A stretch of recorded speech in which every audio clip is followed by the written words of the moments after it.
Roses look absolutely beautiful right now, but if you live in a hot climate, you know that they'll struggle once summer hits. In today's video, I'll share my best tips to help your roses survive the summer so they'll be ready to bloom again in the fall. I'm Angela from Growing in the Garden. My garden's in Mesa, Arizona. I want to help you succeed even if you're gardening in tough conditions. If you live in a hot summer climate, it all starts with choosing the right rose.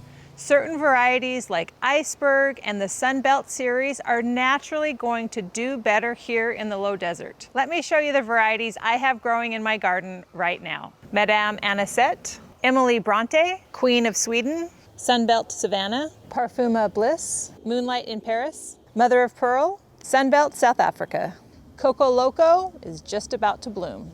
This is Mr. Lincoln, Memorial Day, Eden Climber, Climbing Iceberg, and this is James Galway. I planted this in 2020, so it's been growing the longest and is the most established.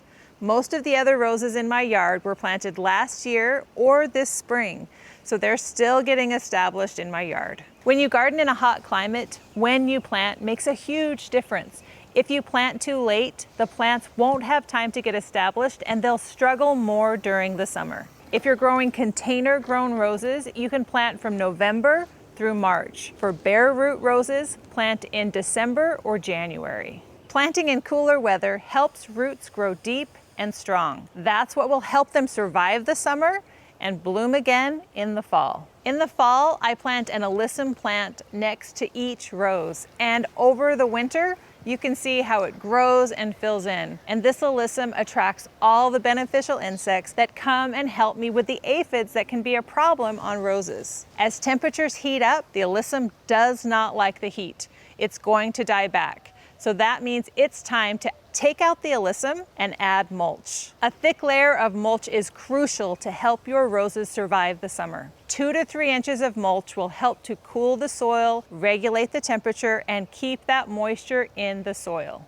I like to use a combination of compost and wood chips. First, I'll put down a nice thick layer of compost. That will help feed the plants during the hotter months. And then I'll pile a nice thick layer of wood chips on top of that. That will further protect the soil and keep it from drying out. Keep the mulch an inch or two away from those stems to help prevent pests or rot. If you don't mulch, don't expect your roses to survive. Let's talk about watering.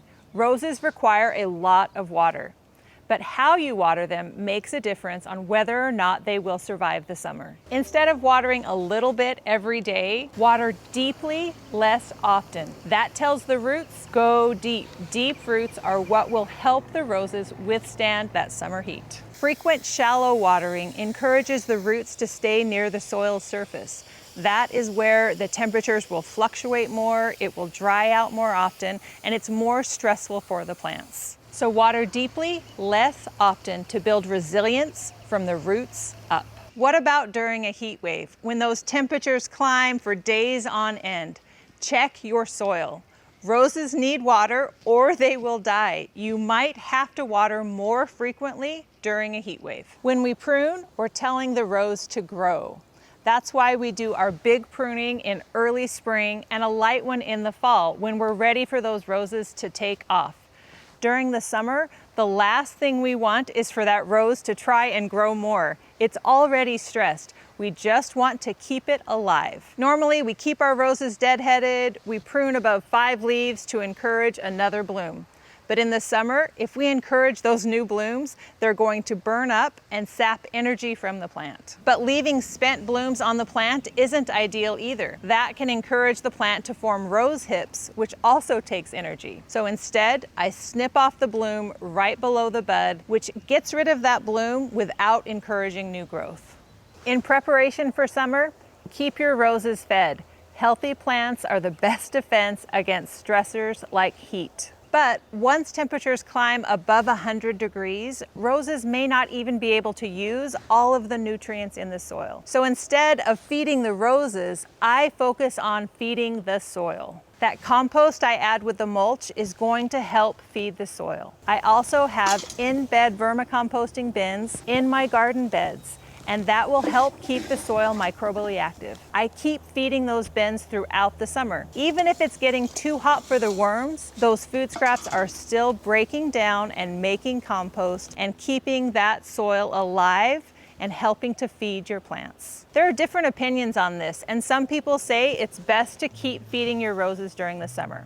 So if you do, water well before and after, and light applications of organic fertilizer are best. And finally, don't expect your roses to look their best during the summer. The leaves are gonna look a little bit crispy. Leave them alone. They're helping to protect the plant. If we lived in a cold, snowy climate, we wouldn't expect our roses to look good. Summer is our off season. The roses are focusing on survival, not being beautiful. Let your roses rest. As temperatures cool in the fall, you'll see them come back to life, and that's when you can give them all the TLC and encourage that fall flush of blooms. Roses are an excellent choice for growing here in the low desert. We just need to do our best to help them survive the summer, and then we can enjoy these beautiful plants year after year. Thank you so much for watching. I'd love to hear how your roses are doing and your favorite varieties for hot climates.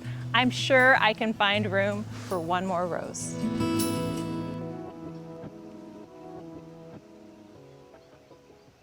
Should I just keep going, or should I try and finish that? Best tips? Best tips? I'll start again.